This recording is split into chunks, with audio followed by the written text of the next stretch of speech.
All right, here we are. Welcome to another episode of Celebrity Josh, or whatever I'm calling the podcast this week. It's a special new uh, thing I'm trying. I have a couple of guests here. We're here with Anna Orenstein and Jessica Proctor, and this actually has a topic this week. This is a new thing. We are discussing the podcast "Don't Keep Your Day Job" by Cathy Heller. Uh, so here, I'll explain quickly what I'm doing here. That's a podcast I listen to often. It's about not keeping your day job. It's about getting your dream job, your creative field, and I love the community around it. And I thought, gosh, I should do a podcast like that. And then I thought, well, that's a lot of work. I'd have to research all that stuff. Cathy's already doing it all. Why don't I do a podcast where I comment on her podcast?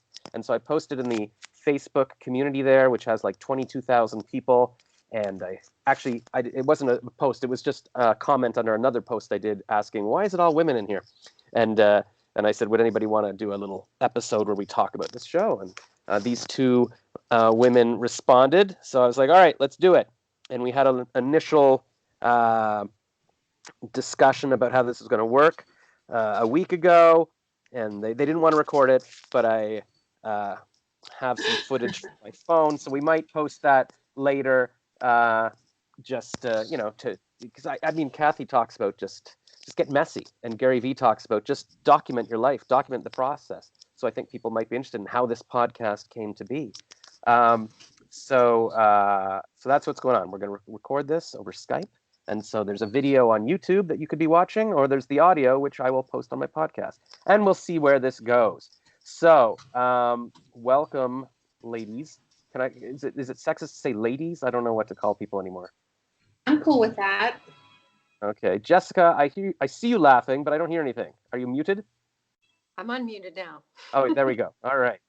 And she's not screwing around. She's got like the blurred background behind her, so she don't even know what I'm doing. Oh, there's a setting on there. I was researching, Zoom would charge me to do this, and then we were trying to figure out how to record the Google Meetup that I just sent everybody by accident when I sent the Google Calendar thing. But now we're on Skype. So Anna is a hard stop in 30 minutes, so we're not going to screw around here. So my initial idea was like, you know what, there's years of this podcast to talk about, but we don't have, I don't want to go back years. So I thought, okay, we'll just start with January. Today is January 17th, 2021 when we're recording this. And then, so I started looking at the other episodes, and then we don't even have time to discuss all of those. So Anna suggested we talk about the Sheri, when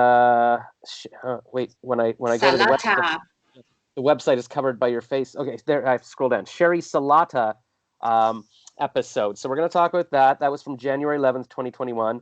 And if the fans love this, we can go back and do previous episodes. We can even Cathy's doing little mini episodes every day now, which I don't think any of us have listened to those. Have any of us done that? I have a couple of them. Yeah, they're really good. They're brief. Yeah, so I've got no excuse. What I've been doing, I listen to them as I go for my little jog. So I do like an hour jog, and I listen to it, and I'm crying as I'm running. And I'm like, oh, by the end of the jog, I'm so inspired. And so I haven't taken out my phone in the freezing cold of Ottawa to be like, oh, I got to listen to this 6-minute episode. But I'll have to catch up on those. But I've been pretty good. I've listened to all the hour-long ones now, which is new for me. In the past, it's just sort of been sporadic. I've tuned in. Do you want to briefly introduce yourselves? Like, where are you? What are you doing? Yeah, definitely. Jess, do you want to go first? Sure. Hey, my name is Jessica, and I live in the U.S. in West Virginia. I have been a longtime fan of Cathy. I read her book first and then found her podcast. And, like Josh said, through the community, just finding other people basically wanting to find their purpose and make something more out of it. And so just having these kind of conversations, I think, is really cool. And, she puts out so much stuff that we thought it would be really great to sort of break it down. What are the things that the other people that are listening to this are finding interesting? What's the conversation behind Cathy's conversation, I guess? So I'm really excited to do this. Yeah, it's funny because I was just an hour ago, I just searched on Facebook. I'm like, oh, I searched for "Don't Keep Your Day Job" just to see if there was any other groups or whatever I could recruit people in the future.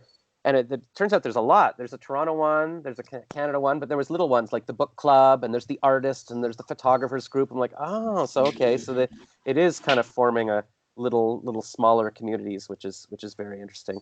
I zoned out for a second there because I was like, how do I do speaker view or grid view? So where did you say you live again? I live in West Virginia. Okay, so you're West Virginia. And what do you do for a living again? I'm actually working for the federal government right now, but my passion is with fitness, wellness and fitness for women mostly. Excellent. All right.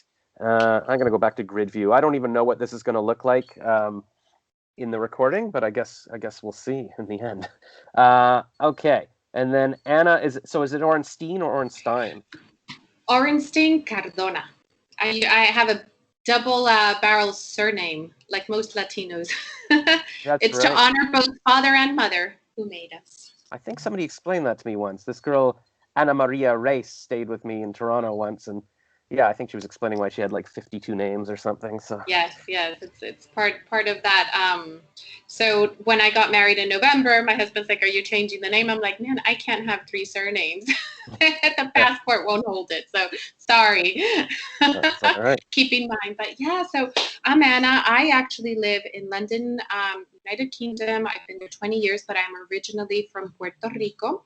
I got to London via the US, where I did university and I worked on Wall Street.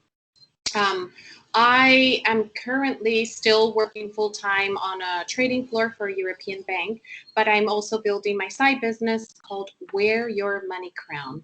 And it's basically a financial education and coaching business where I want to empower others, especially women, to take care of their finances from a holistic way so that we align our financial needs as well as our physical, emotional, and spiritual needs. And I started listening to Cathy around 2 years ago. It really inspired me to start my side business. So even though I have 21 years of experience in finance, I decided to certify myself as a financial educator last year. And now I am part of Cathy's Arrive community, which is her membership, where we get some awesome opportunities and Q&As with Cathy, plus get some of the podcast guests ahead of time. And I met you lovely people through Cathy's Facebook page, and I'm excited. And Jess will be doing Made to Do This coming up, which is exciting. Yeah. So she's got her 5-day challenge starting on Monday, and then Made to Do This, I believe begins in February. So I'm really excited. Wow, there's so much going on. It's hard to keep track. There's Arrive, there's Made to Do This, there's Now It's My Turn. I feel stressed, but I think you could have a full-time career just taking her different courses. She's a powerhouse, definitely. She's the new Tony Robbins. I've never taken one of his courses either, but I always see people posting, oh, it's this week, it's the whatever free 5-day thing, and I'm like, oh, I don't have 5 days. Like, I'm always stressed. I feel like time is slipping away from me, so I'm like, I don't have 5 days to do this, but I should. Like, I look back at the past 8 months, I'm like, I could have taken 5 days to do anything. I've accomplished nothing. So I was thinking, because tomorrow, I guess what is it called? Now it's my turn. Now is my turn, or whatever it is. Turn. It's your turn. So that starts tomorrow. Are you guys doing that? Or I guess Anna's already got a PhD in this. She doesn't need the. No, I signed up for it. I love Cathy's, challenges. I think there's always a new takeaway. Okay. Apparently, there's 11,000 people, Josh, signed up already. Ridiculous. Amazing. So is it? I guess is it like an hour a day? It's not like I have to spend the whole week doing this, right? It's like a little thing. Like an hour a day, exactly. And she puts exercises and actionable steps that we all have to take each day. And it's in her Facebook group. So if you want to be part of it, you got to join so that you're in the specific Facebook group for this. Yeah. So I guess I better make sure I upload this right away after this because it's topical. Like it's like those podcasts where they go, hey, tomorrow we're doing this. And I'm like, tomorrow? I'm listening to this podcast 3 years later. So it's like, it's going to be one of these things people have to listen to right away. Yeah, because they've already broken it up to, like, there's the coach that said, I'm the coach for everybody whose last name starts with, like, R and whatever the 2 letters before RR. And I was like, oh, I've never been so excited to have my last name start with R. And everybody's like, oh, my God, that's so funny. I'm like, all right, so I'm already a star in the group. That's brilliant. I feel like a star. All right, so the assignment here, or today's episode, is supposed to be, we're going to talk about one of the episodes. And so we decided, This is going to be so huge. I've just decided. This is already. Oh, everybody's going to love this. The DKIY, DK. No, whatever it is, they're going to love it. DKYDJ. All right. So Yes. I've got their website up here. We chose this one because it was just Anna's top of mind right now. Sheri Salata on transformation and turning a beautiful no into a 20-year career with Oprah Winfrey. So the little intro on the website says, how do you design the life that you want? Sheri Salata, author of The Beautiful No, former executive producer of The Oprah Winfrey Show and president of Harpo Studios, which I guess is Oprah's studios, is back on the podcast. To help you walk on the path of transformation, she shares her advice on how to lean into ease, free yourself from shame, change your language to reclaim your happiness, and use esteemable practices to honor yourself. Esteemable. I don't even know what that means. Oh, I guess maybe it increases your self-esteem. And then, yeah, and if I practice with this screen, maybe in the future I can have the screen behind me so people can see it, but you guys can hear what I'm saying. So what Cathy does at the end of, at the end of every episode, she says the takeaways. Here's the takeaways from the episodes, and it's like kind of like the Cliff's Notes. And then she also puts them on her website here. So this is good for reminding us what we listened to. So I'm going to go through these, and then it might spark conversation. So we're going to see. And that's another thing. If anybody has any suggestions, I'm trying to come up with a new name for myself, and Spark is one of the names I thought I want to be called. Because I'm so jealous of people like Pink and Sting, which is like a one-syllable name, and it's so easy to say. I feel like you'll get referenced more if you're just one syllable. You're like, hey, I love that Sting album, but you're not going to be like, oh, I want to listen to that Ariana Grande album. I mean, you might, but it takes longer to say. So maybe my name's Spark, or maybe it's Live Truest. Those are different options. But for now, I'm Josh Rackless. So number one, all no's have a quality of beauty about them. And I'm Canadian, so I would normally say about, but then when I do U.S. voice acting, I have to say about. So I'll make this American for you. All no's have a quality of beauty about them. The mastery we're seeking is to understand that in the moment and waste no time in the dance of disappointment. I like the alliteration, dance of disappointment. Take a day to cry and then realize the universe has something really special in store for you. So that was something Sheri Salata said because her whole story is that she was broke and she was applying for a job as an advertising producer.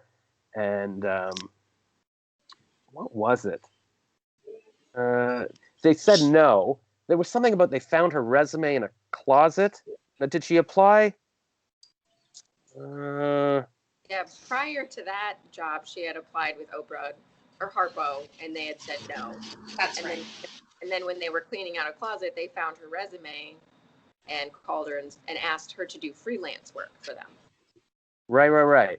And then it was a week later. No, when did she get? Let me just get this story straight. She was rejected for the advertising job. Right. Okay. She applied for an advertising job. They said, you're not what we're looking for. And then a week later, somebody found her resume in an Oprah's closet and called her up and said, hey, you applied 3 years ago. Do you want to come in? And so she was glad because if she had gotten that advertising job a week before, and guaranteed money, health plan, and everything, right, would she have had the courage and foresight to then leave that job and take like sort of this entry-level job with Oprah on the chance that it might turn into something? So she probably wouldn't have. It would have been crazy because you don't know if that's going to turn into anything, and she's already got this high-paying job in advertising. So why it was good is that she was rejected from that ad job, so she could take the Oprah job, and then that grew into something. So the lesson there is that, every no can be beautiful. So at the time, I guess when she was rejected from the job that week, she was like, oh God, this is awful. She, really needed the money. And so a lot of times we waste time regretting it. And then eventually in our life, we might realize, oh, that thing was no, because I found this better thing. And so if we can just sort of just take a day to feel that regret, but then move on, and then we can save a lot of time from feeling bad about no's. Absolutely, yeah. And it's the first time I ever saw about that idea of how a no can be beautiful. I mean, no's suck in general, right? No one wants to, get a no from a person when asking a question or when applying for something. But it's true in retrospect, many times, I think life has a way of aligning itself to the choice that is best for your higher purpose. But it does take some blows to get there, doesn't it, sometimes? Yeah, because I mean, I guess in a way it's good. Like if you look at it in relationships, if you ask somebody out and they say no, I mean, that's fine because that means maybe you're not the right match for each other. You don't want to be with someone who doesn't want to be with you. Or if a job doesn't think you're the right fit, well, screw them, like maybe you'll find somebody that really wants you. And I found that with almost anything, like some, talent agencies might reject me, but then one will be like, hey, we need somebody like you. So it's nothing in life usually is about, the quality of you or whether you're perfect or not. It's more about just whether it's a right match for that particular thing. Like a talent agency might have 5 people who look exactly like you, so they don't need you. It doesn't mean you're not talented. It's just maybe you're a better match for somebody else who doesn't have something like you. Absolutely. And so, yeah, so I have to I've been kind of depressed lately, just living in the past and feeling regrets that, oh, I should have married my various girlfriends over the past 30 years, or I should have done a PhD instead of going into advertising, or all these things. But I guess the idea is that anything you don't do could lead to something better. I don't know. Yeah, I definitely think that. And if not, it at least leads you to, for instance, right, if you're talking about relationships, I have found sometimes when a relationship doesn't work, and let's say there's a certain thing that you don't feel you're being treated correctly, and then someone comes along that does treat you correctly, you really learn to value it even so much more, don't you? And the same with, with jobs and other things in life, I think. There's always a lesson, and that's the point. It may not be beautiful at the time, but there's a lesson to be learned. Yeah, and I think I was just listening this morning on my jog. I went back to like a recap of the top 2020 lessons, and I think almost everybody was talking about the lessons. We can do that episode another time, but yeah, it was various people saying like all failure is a part of success. You need to fail to figure things out. It's all lessons. It's all. I was even in a life design group a few days ago with this professor in England. He was saying like one out of 10 startups, how many do you think are failures? And everybody's like, I don't know, 7, 8, 9. But the actual answer is 10. Every startup is a failure. They all have to sort of regroup and make some changes and start again. So yeah, I guess that's all about don't get turned to feel bad about no's. It's just pushing you in different ways and different directions, and there, everybody's got all those stories about how Harrison Ford was rejected for his auditions, or people said Fred Astaire can't dance, or J.K. Rowling was rejected by all these publishers, Absolutely. Or even in today's episode, somebody was talking. I think she was talking about Seth Godin, or who knows who she was talking to, but they were saying that 130 investors refused to invest in Airbnb. Like 10 years in 2008, you could have bought 10% of the company for $150,000, and now I guess you'd be a billionaire. I don't know. All right. So, anything to add, Jessica? Yeah, I think you guys summed it up quite a bit there. So she's giving us a beautiful no. That's good. See, we've learned. Number 2 takeaway: as long as you're breathing and your heart is beating, you are in the process of transformation. So I remember, Sheri, it's good that I remember these things because I listened to this a few days ago, and now I've got other episodes mixed in my head. So in the future, I'm going to listen to an episode right before this, and it'll be so fresh I can talk about it exactly. But I remember she was talking about, I don't know how old she is. I guess we could Google it. But she was saying that a lot of people feel that, once they get a certain age or something, it's over. Now they have to pack it in. I think, I don't know. She was 35 when she got offered that job. Right. So from memory, yeah. Yeah, that's right. Because I remember hearing that, and I was like, okay, she was a grown-up. Like, it's I'm sick of seeing on Instagram. It's like, if you're 22, don't feel it's too late. Obama was, I'm like, what? Like 22? Who thinks it's too late at 22? I mean, I guess at all ages you always feel, oh, I'm behind. But once you get older, you're like, what are you talking about? Totally. So, yeah. Time will pass anyway.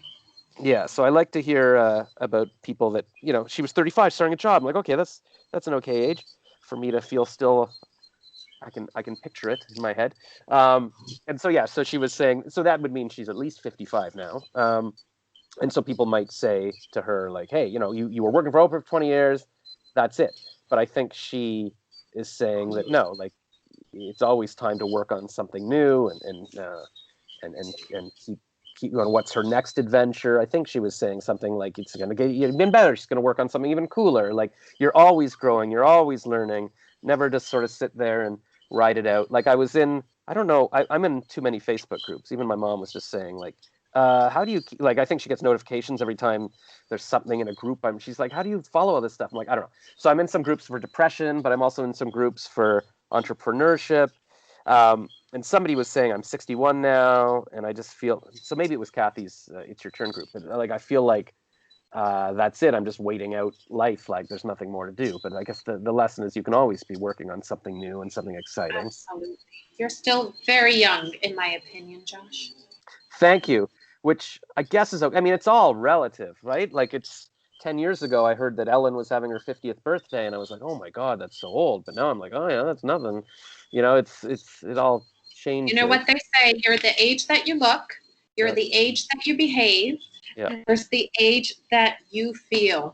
So no one's no one to tell, anybody to tell you can't do something at any age, Maybe you can't join like the CIA after a certain age. I think there's like a 25-year requirement. Like you need to be 25 or younger, something like that. Yeah. But you know what? Yeah, got to do it. I keep trying to picture in my life, and I've always done this, I guess. I always try to picture somebody my age or older that I could aspire to be and be like, okay, I still look forward to that. Like I could be like that. So like, when I was 20, I could be like, oh, I want to be whoever was 20 at the time. I want to play Spider-Man, but I can't play Spider-Man now. But I'm like, okay, Tom Cruise is like 10 years older than me, so I could be like him. Or I picture Richard Branson a lot. Like I'm like, oh, he's playing. Oh, he's awesome. Big fan. So and then Tony Robbins is like 12 years older than me. I'm like, okay, I could be Tony Robbins. Although it's putting a bit of much pressure on me, saying, okay, unless I own my own island in 10 years, I'm not going to be happy. But it still gives me hope. I was just listening to Matthew McConaughey's little snippet of him on the episode I was just listening to today, and he was, he's a couple of years older than me, and he's doing all right. He's having fun. I think even Matthew McConaughey said something like this. For me, it's like if you're not growing, you're dying. Like if you're not learning, you're dying. Yes. Like that's the whole thing. Is every single day. You don't have to be like changing your entire life. It's about growing and learning and evolving in your every single day. You should be getting around new people, having new conversations, like filling your brain with new things and just allowing what happens to happen. Like there's never a hard stop. There's never an arrival. I feel like that was kind of the point. There's not like, hey, I've made it. Okay, now I'm going to just sit in a lawn chair and let the rest of my life go by. Right. That's good. Yeah, because there was something, maybe an episode I was listening to yesterday, they were talking about a river. I think she was talking. Maybe I should stop listening to other podcasts because they're all mixing up in my head now. But this must have been her. Because she was saying like if you look at a river, if it's stagnant, if it wasn't moving, it would get poisonous. It would just algae would grow in it. Like even rivers have to keep moving. That's what life is. It's motion. Somebody else said that recently. One of her interviewers or something. It's all about constantly moving and keeping moving. Oh yeah. That was Stacy, I think. Let me just check it out. That was a really good episode as well. Maybe we can talk about next week. Yeah, because I've heard quotes lately. Like I watched a documentary about Howie Mandel. Heather Chauvin, I think it was that one. Heather Chauvin. Chauvin. Sorry, I mispronounce things a lot. Oh no, I don't know. Chauvin. Was that from January? I'm not too sure. Yeah, I don't know. Yeah, mate. Actually, I don't know. Here, I'll just. But let's see. I thought it was from that episode. I feel like all of these things. There's just so much good stuff, right, from Cathy's episodes. Yeah, and they're all going to be like a regular. It's all kind of. I think everybody's going to say keep moving and you can do anything and all of that stuff. So that's all like this year there was the New Year, New Possibilities. Then there was Jill Stanton, and then I don't know 2 ways you can sell without feeling salesy. That's the one I was listening to today or yesterday or something. Yesterday was the one I was crying during. Yeah. I cry all the time. I'm always crying. I'm a crier. Yeah, it's just Guilty. sad. So always keep moving. yeah, so Howie Mandel is saying he keeps working, you know, because he's a millionaire, he's famous, he's got his family, he's got his comedy career, but he keeps working every day, just try to make himself tired enough to fall asleep, and he just wants to keep working until he's so tired he dies, kind of thing. So it sounds like he's a bit depressed. But I remember even I read a quote from Woody Allen saying he keeps working to keep from getting depressed. So I think I don't Well, know. I think it's more than that, right? It's about I mean, Cathy always says the opposite of depression is purpose. I think that, you know, there's a balance, there's the chemistry part, and then there's the actual, you know, when you're not motivated to get out of bed, it's difficult. But I do think that even from a physiological point of view, when people are older, especially as we all age, it's very important to keep our mind busy because that keeps neurotransmitters shooting to each other. And, you know, then protein that causes Alzheimer doesn't grow, or it keeps minutes. So it actually, there is a physiological aspect of it, but I do think it's all about purpose. Even when you're older, and a lot of people retire, and there's statistics about this, and then they pass away, unfortunately, they don't get to enjoy the life they worked hard for. And it's because they're not keeping their mind and spirit going, and that's part of it, right? Yeah, and that's what I feel like. My dad was just mentioning that it's been 12 years since he retired, and I gave a speech at his retirement party and stuff, and I'm like, oh, that's been a while. And so he did a bit in the meantime. He taught at university for a bit, and then he was running for school trustee, but he didn't win. But then, yeah, I don't know. And he wrote a book about the family history, so he does stuff. But I feel like he watches a lot of TV now, and I don't know. I mean, I guess that's fine. Oh, with COVID, it's so hard, right? Because you can't go out and do a lot of the things that that's true. I suppose could be really fulfilling, like volunteering at places and things like that. So it's no, that's very true. And my mom does a lot of volunteering. Like she's always out taking care of refugees or at Christmas serving turkey, so all that stuff. Yeah, so they were both saying like it's cut into their social stuff. So it's true. I mean, I'm sitting around too. I mean, I can say, well, I'm not watching TV, but I'm looking at a YouTube video, so it's not really a difference. So I'm just trying to find some purpose, and hopefully I can get super rich and then hire them to work for me, or take them on vacations or something. But yeah, I mean, I never want to get to the point, and that's what scares me. Like even now, like should I say how old I am? I guess it doesn't matter. But I'm 48 now. I feel like, oh my God, would I be too old to go back into the ad industry? Does anybody care? And I'm like, oh, well, I should have become a professor or a lawyer, because then there's some esteem in being older and stuff. But I think if you just do your own thing, like Tony Robbins isn't sitting around going, oh, I wish somebody would hire me. Like he just runs his own company and he's the guy, you know? Bill Maher has his own TV show and he just does it. And he has people on his payroll, he was saying in his act today he was watching. They weren't laughing. I'm like, you people are on my payroll, you know? So, I mean, it's nice to sort of control your own thing and then not, I don't know. I mean, Cathy's. Remember point 4, Josh. This life is the gift you've been given. It's yours to design. Oh, okay. You're skipping ahead. Hold on. Sorry, I jumped to point 4. We're going to point 3. When the chips are down and your back is against the wall, bet on yourself. Yeah, what did she say about that? I guess she was just saying. Oh, okay. That was about, you know, Cathy was saying, did you ever, you know, you're running this ship, this epic show that's changing the world. Do you ever feel like too much pressure, like you're going to make the right decision or whatever? Because she even was, you know, was telling Oprah, don't give me this job. I'm not right for you. But yeah, and then she decided, you know what, I'm just going to bet on myself and trust myself to make the right decision. Is that kind of the gist of that? Yeah, I think so. Like be your own number one cheerleader. Don't wait for someone else to stand in your corner. Yeah. Be first. All right, good for her. And then we go to 4. This is the life. This life is the gift you've been given. It's yours to design. Yeah. That's a big thing too. I mean, yeah, I mean, again, I'm blending Cathy's episodes and stuff all into my head, but the idea there is that, yeah, like and I can't, again, I might be quoting another episode, but she was talking about how if you don't design your life just sort of pushes you around and does what it wants to. Like you can decide every day what you're doing, what you control, what you're going to work on, who you're around. You can sit down and plan, okay, where do I want to be? What do I want to work on? Don't, it doesn't have to just sort of push you around. You're the captain of your own ship, aren't you? Yeah. And that ship is life. Oh, wow, you're such a poet. It's so deep. Yeah. But yeah, even that thing I took last week, the design your life or life design workshop, it's all about yeah, sort of planning things out and what's holding you back. I mean, it seems this is the common theme of everything. Like this life coaching week I did with Michael Burnoff in the summer. It's all just sort of take control, you know.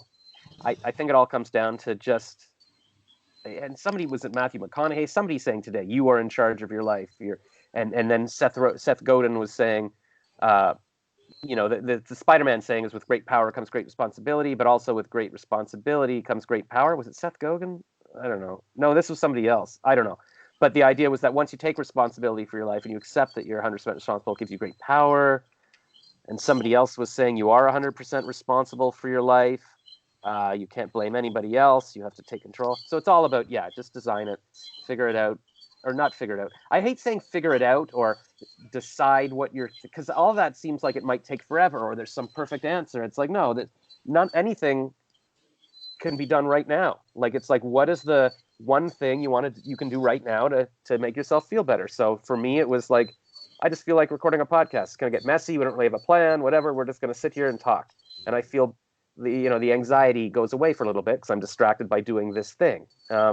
And then for anybody else, it could be, okay, well, sign up for like a class or just start writing or whatever it is, just do it. And then you can let the little voices in the back of your head sort of do their thing. But you're like, sorry, I'm busy doing my thing right now. Number 5, achievement and worth are not the same thing. So there she was talking about how, you know, she was just as worthy of success and love and everything when she was a barista at Starbucks as when she was running Oprah's company kind of thing. So it has nothing to do with your achievements, what you're worth, right? Absolutely. That one's like a mic drop for me personally. I'm one of those people that the more I achieve, I equate that with, like, I feel like I have to do in order to be loved and accepted and worthy. So even though we sort of know these things, when someone puts it in your face so directly sometimes, like I love how she does in the wrap ups, it's like, oh crap, right? Like I need to paste that on my mirror and read it to myself every day. So I think sometimes it's about finding those moments that are the mic drops for you and just like putting that on repeat, repeat, repeat for yourself. I love Yeah, that. yeah, because it's like a little exercise. Because a lot of times, like there is so many little nuggets and stuff, and then you forget it, and you default to your, the negative voices or whatever it is. Because even in one of the episodes recently, they were saying like it's our brains naturally look for the negative, and because that's with survival. Okay, what's wrong? What's now? It's harder to be positive, and you have to build that muscle. And then, like even in university, I was always like, I'm depressed, I'm hanging. And so this girl Julie wrote on my hand, just let go. And so that was kind of supposed to be my mantra, like whatever it is, stop worrying about it, let it go. Probably should have married her. But yeah, and so it's whatever that little thing is. Sure, make some post-it notes or have a Reach little. out to her. Maybe she's still single. I did. She's married and with Oh, there we kids. go. Fair enough. Fair enough, Phil.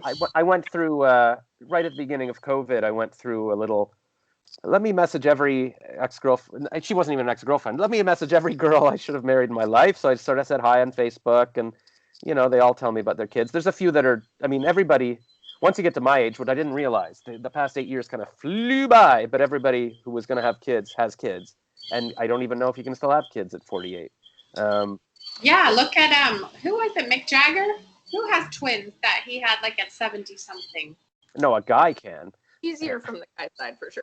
Oh yeah, well, I mean, but now there's lots of help. I don't know. I think I once read about a woman who was 70 who had a baby in an exotic country, but I'm not too sure. But yeah, each to their own.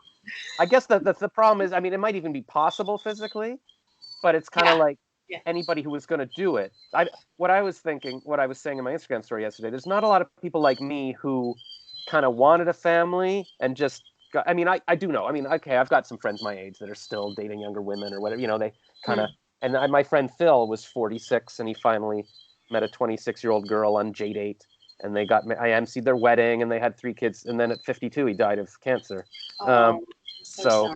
you never know. You never know. But there's a comedian, actually David Cross. I've been following him, and he's like 56. He's got a couple young kids or whatever. And Dean Graziosi, you must know him, Dean Graziosi. It's kind of a Tony Robbins. There's also beautiful to adopt children, which doesn't put that, let's say, biological restriction on the body, that there's so much need for, for good parents. And even if you don't adopt them, even fostering children, there's a lot of way to bring children and family into your life, isn't there? Yeah, no, I get that exact comment every time I mention this on Facebook. You can adopt, there's different ways. It frustrates me because my life could have been so clearly good. Like, I met the love of my life when I was 18.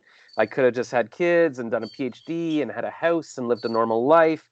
Or my girlfriend was in my 20s or my 30s, or even at 40, I had a girlfriend that it would have been easy to just say, this is it, let's have some kids, let's be a normal person. But I was just so scared of settling down. I'm like, well, no, this isn't my life yet. I haven't gone to Hollywood. I haven't, I can't just settle down yet. I was so scared. And then you get to this point now where you're like, oh.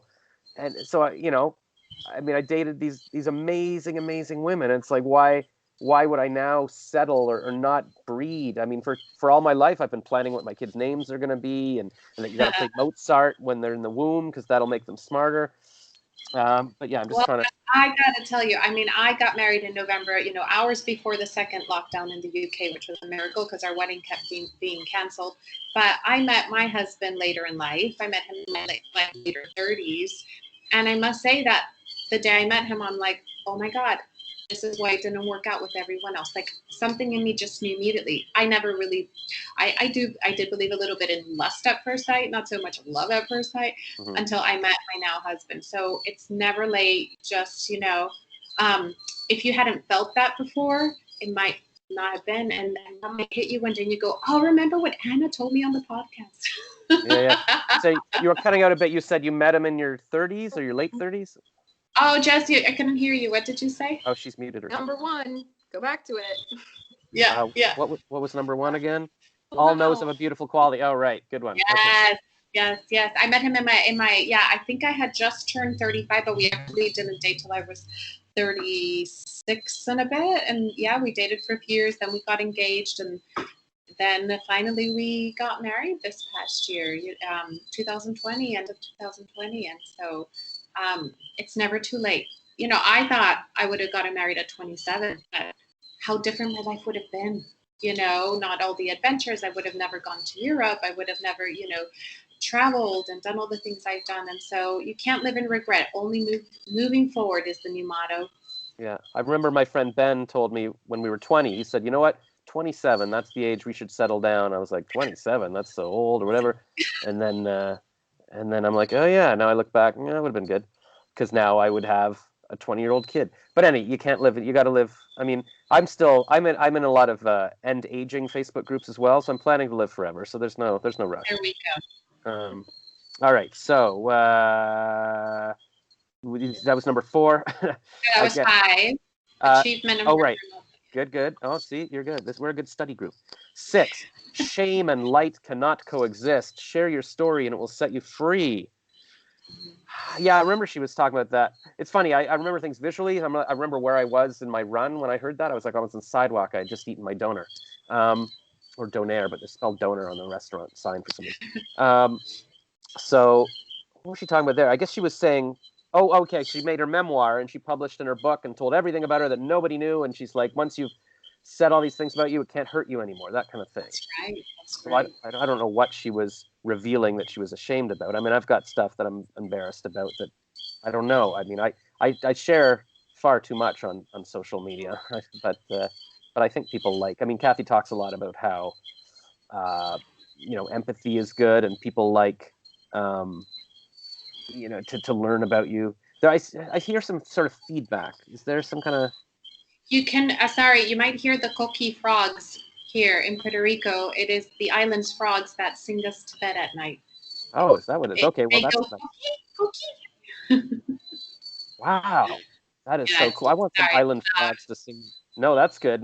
That's much better than background feedback. I would love some frogs. I mean, that's right. In the Design Your Life course, he was showing us, there's a website called, I forget what it's called, Naturey or something like that. And you can click on sound of rain, sound of forest, because he said nature is very important for us. And that's why you should go for a walk or run every morning. And we need nature.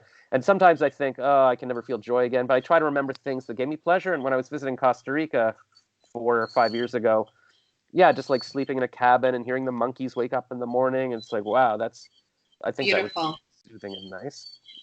So we'll have to give them credit in the podcast. So okay, so yeah, her story. So I don't know. Do you think you should? Are you going to share your story and set yourself free? Yeah, I think everyone who has a purpose has a story. We all come from certain backgrounds. We have certain experiences to share. I think a lot of experiences that sometimes people go through, whether they're good or bad, obviously shape them. And the more we are open to have that conversation of just talking, we'll find more similarities than what we think in each other. You know, we're all so similar, and we just need to get through this life together, you know, in terms of the fact that, you know, like 2020, I'm sorry, it's been a crap year, you know, and 2021 so far has had a lot of difficulties at the start. But the thing is, if we as humans literally let go and share our story and our truth and support one another, how beautiful this world could be if we just spark that light between our souls. Those are the two names I was thinking for myself. I was saying I'm going to make my name Spark, and my website could be IamYourSpark.com, and the other one was Light. Today, while I was listening to a podcast, I was like, no, I am a light. I am your light, and I was going to start every video like, I'm bringing light to you, and it turns out other people already have I am your light on Instagram or something. But get the domain, Josh, because that's the first things that go when you talk about it. Well, domains. I know. I bought livetruest.com. So I like that one. I think that's a good one. Yeah. So yeah, you can start calling me Live Truest if you want, and we'll see if that works. Or Spark, whatever you want. But yeah, I guess. Oh, see, now I have to buy those domains because I just mentioned them in the podcast. That's right. That's all right. Get in there. GoDaddy. Yeah, I used to buy them on GoDaddy. But then, see, the GoDaddy has the cheapest prices initially. But initially, then they rack it up. Yeah, like the following year. So now I use Namecheap. I've heard they're good. Yeah. And I've got an affiliate link for discounts. So I'll put those in the show notes. Definitely I'll get that. Like half a penny if somebody buys the domain name through me. And yeah, so I guess the idea there is that if you're embarrassed about something, just say it. It has no power over you anymore. And then the light. It's I don't know what she would be, but I guess if it's something like, I don't know, you're embarrassed that you used to sell coffee or whatever, you just tell people and then it's fine. I'm sure well, who knows? I haven't read her memoir. I'll have to read it. And then 7, ask yourself, what do you want right now? Your job is to find out, what do I want now, and make happiness your compass. I feel like you kind of talked about this a little bit earlier. I was looking down at this when you were talking. You basically said that earlier, but I love that idea of your happiness, make it your compass. First, you got to figure out what it is. Sit down and really decide what it is that makes you happy, instead of looking at all those external sources, right? Like, how am I going to make my husband happy? How am I going to make my kids happy? How am I going to make my boss happy? What makes me happy? And use that every single day when you wake up to guide your actions. I think a lot of people start feeling like that's selfish, and that's exactly what we shouldn't do. But when you use that as your compass and you start to find your own happiness, then it just filters out into everyone else at the same time. Yeah. Sorry, what was that last bit? There's nothing selfish about that.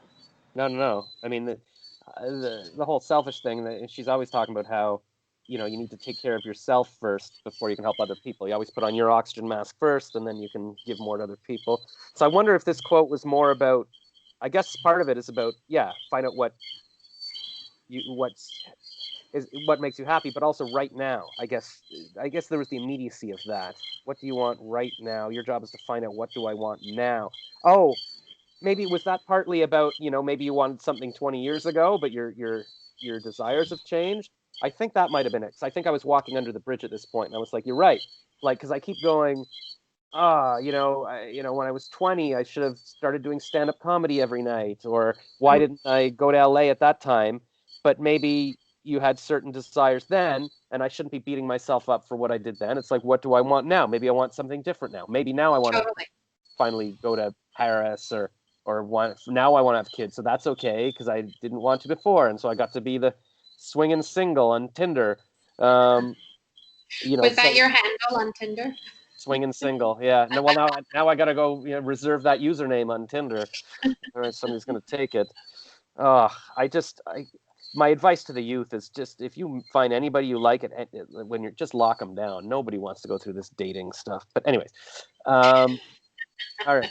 But see, this is partly why too, because my last girlfriend, I've been so lucky to be with amazing people, and I keep getting hung up on my girlfriend 8 years ago, and God, it was so comfortable. She was so smart. We would have been doing podcasts together, but I have to keep telling myself that can't be it. Like in a world with like 8 billion people, she can't be the only person that understands me and that I would get along with, and not even in terms of romance. Like maybe I can't find another partner like her.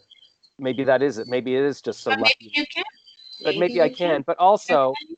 I know there's amazing people. There's got to be other people that I would want to talk to. So even just doing this podcast, like reaching out to you, it's like now I get to talk to two smart, interesting people. At least it gets me out of my head a bit, like rather than regretting, oh, what, I missed talking to that person 30 years ago. Well, here's some more people, So, Absolutely.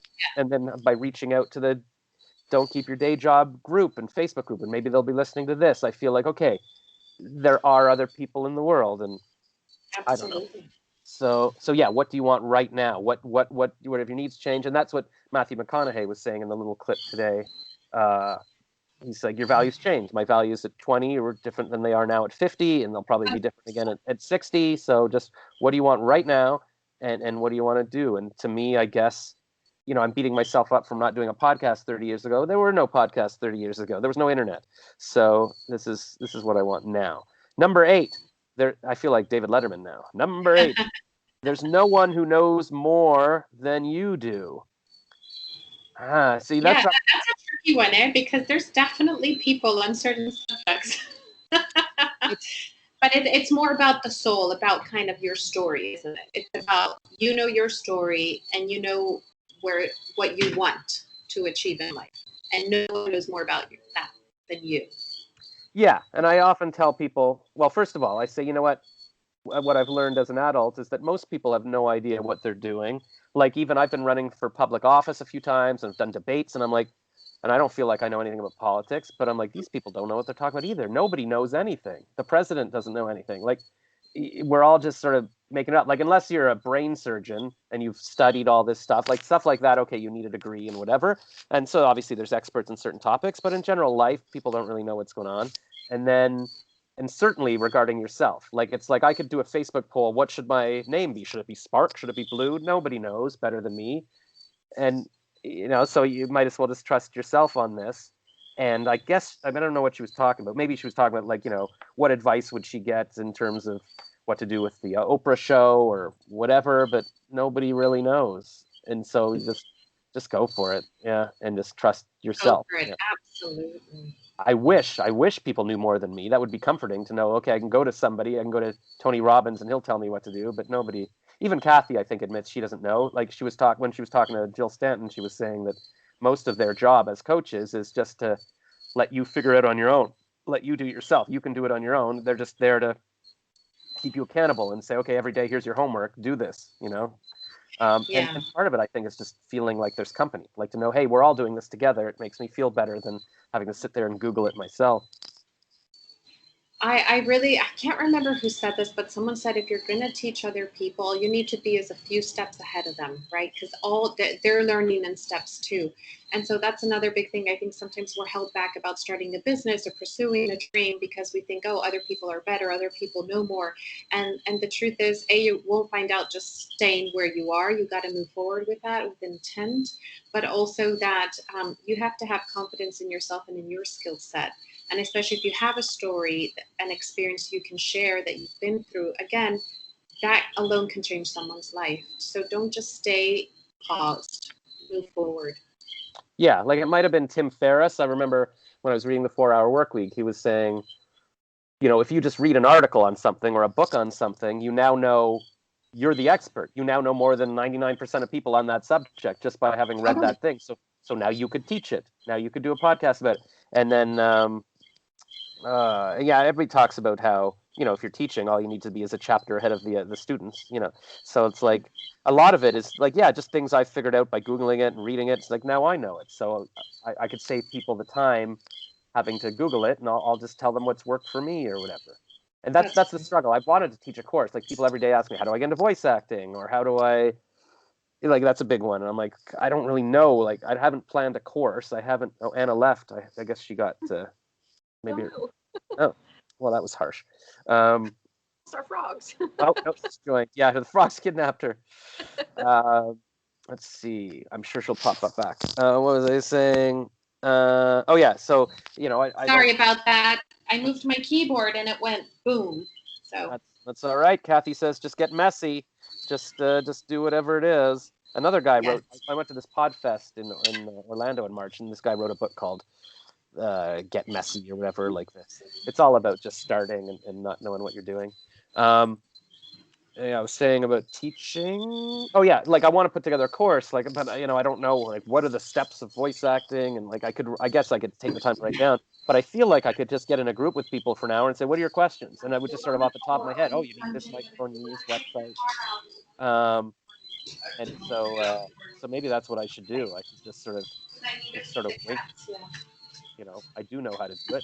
And Cathy was saying for her classes too, she just asked people, what do you want, like in terms of selling your songs, what is it you want to know? And then she taught it based on that. So, all right, Anna's back on video now. Got the fan and everything. So where are you now? I am in Puerto Rico right Oh, in now. Puerto Yeah. Rico. Okay. So Must be nice. visiting my beautiful family. Sad to have to go back to the UK, but I left my husband there, so I got to go back. And my pets. He's been looking after, so it's time. I don't know. There's probably another husband in Puerto Rico you could meet. Yeah. Hey, it took me long enough to find him. No thanks. No. Our whole thing is that there's a partner around every corner now. Just give me hope. Or you could have like a UK husband, a Puerto Rico husband. That's what I was thinking. Tell me, I mean, maybe this is a topic for another episode, but I was thinking, because I'm older now and I want to have lots of kids, maybe could I start some kind of like get a farm and then get lots of wives and have like a baby in each of them and then like have a bunch of kids at once? Does that make me sound crazy, or is that like a legitimate thing? Well, there are some religions where that is common, so I'm no judgment on that, each to their own. But personally, I think one relationship can be complicated enough. It's better to keep it. Yeah, that's what I always think when I'm like talk to people who are polyamorous or whatever, and I'm like, how do you? I mean, yeah, it's enough Do time. they have an Excel sheet like where they like keep track of what they said to who? Because I just don't know how to do that. Exactly. I can't even keep Too track of much work. podcasts I listen to. And number 9, this is the last one. Number add 9. add estimable practices and ceremony in your life. Honor yourself. I don't remember at all what that was about. Do you guys know? I think it was just about looking after yourself, wasn't it? Well, and she was talking about when you say estimable practices or even ceremonies, like something that's consistent. Like you could call, if you go on your daily run for an hour, like that's quote unquote a ceremony. It doesn't have to, we're not talking about like seances with like candles and all that kind of stuff. Like what you consider like putting together steps that are something that you do every single day as a way, something that's for you. Like that's ceremony. I have something that I every single morning that doesn't involve other people, and it centers me for the day and gets me ready and going. And that's a way for me to honor myself. So I think that's what it's getting at, like making it a habit, like not like, oh, I'm going to go get a manicure once in a while. No, it's every single day having certain steps in place, something that's just about you. Okay, yeah, because I was starting to wonder, like, oh, was that just like you're supposed to congratulate yourself every time you do something? But it might be, I don't know if it was her or Cathy or somebody talking about like just having a coffee every morning and having your little ritual. That's right. Oh, my mom just texted me that they're picking up pizza. This is exciting. I'm living in my Do parents' you put pineapple on your pizza? This is the big debate. My mom likes it. My dad thinks it's disgusting. Yeah, I'm not a fan, I must say. So I ordered her. I noticed they had a Thai chili pizza last time or a couple of times ago. So I'm like, I'm gonna get that because it's got pineapple in it, and I think she'll like it. And she does like it. My dad kind of likes it too now. So they always get the Thai chili pizza. It's one of those things, like it seems like it shouldn't because it's a sweet thing. It should be like a dessert. But once it's on there, I'm always like, does add a little kick. Like when it's with ham, like Hawaiian pizza, it makes it kind of juicy and tart. So it feels wrong, but it feels so right. Got it. Yeah. So then, so I was thinking, because I mean, just the idea of Cathy saying having a coffee or something in the morning, Yeah, you're right. It shouldn't be like an occasional. You should schedule in. I think we're making up our own lesson now about like, yeah, schedule in your weekly manicure. I mean, I was always telling myself when I get really rich, I'm gonna have a massage therapist like follow me around. I was like, what? I always like getting a Oh, massage. Why do I do it once a nice. month? Why can't I get one every morning? Hmm. And then I remember I was reading an article in Esquire at somebody's house years ago, and it was an article about Robert Downey Jr. and the reporter saying, I don't know, Robert Downey Jr. came down to the kitchen and then the butler handed him a healthy smoothie. I'm like, or the chef or whatever he had in his kitchen, I need like people to hand me healthy smoothies at all times. I guess that's not the point of what Sheri Salata was saying. It was more Yeah. like, yeah, schedule yourself that coffee where you're gonna have that moment, and because Honor yourself. Yeah. yeah, honor yourself, I guess. Give yourself that special thing. I don't know if our listeners have comments on what the honor yourself thing means, or if the monkeys have, or the frogs, or whatever's going on. The cookies. The bookie, Jessica, is that like a fake background, or is that something actually behind you? What is that? A curtain? Oh, I have a curtain up, yeah. Wow, it looks like a giant house, like a giant loft there. And all I've got is like dollar store green Bristol board that I bought that I've made. That is complete chaos. So Oh, you're hiding the chaos. yeah, it's like the Wizard of Oz here. Share your story. That's right. There's no shame and light combined. You have to just expose what's behind you. But it's funny how we've all in the pandemic we've all become, we're all in TV studios now. It's like, oh, I never thought about what's behind me. like Totally. I mean, I've thought about it because I'm a YouTuber. In my old condo that I sold a couple of years ago, I had a full studio made up. I had my couch and my ring light, my fiber internet. I had panels. I bought these panels for the ceiling and the walls and stand around things that were like to dampen the echo, so I could do my voice acting without having to go under a blanket. And I thought, oh, you know what? I'm just going to travel. I'm going to live in hotels. And then I realized, very difficult. You can't. It's not as easy as like I thought. I'll just interview people with my phone in coffee shops. But if you actually want to do things like this, you need good Wi-Fi. You need good lighting. You need an echo-free space. So the whole digital nomad thing, that'll be a whole other podcast. What do you guys think? Like, do you think I could just do a podcast kind of like this, where we talk about random stuff like this, and sometimes I'll talk about digital nomad.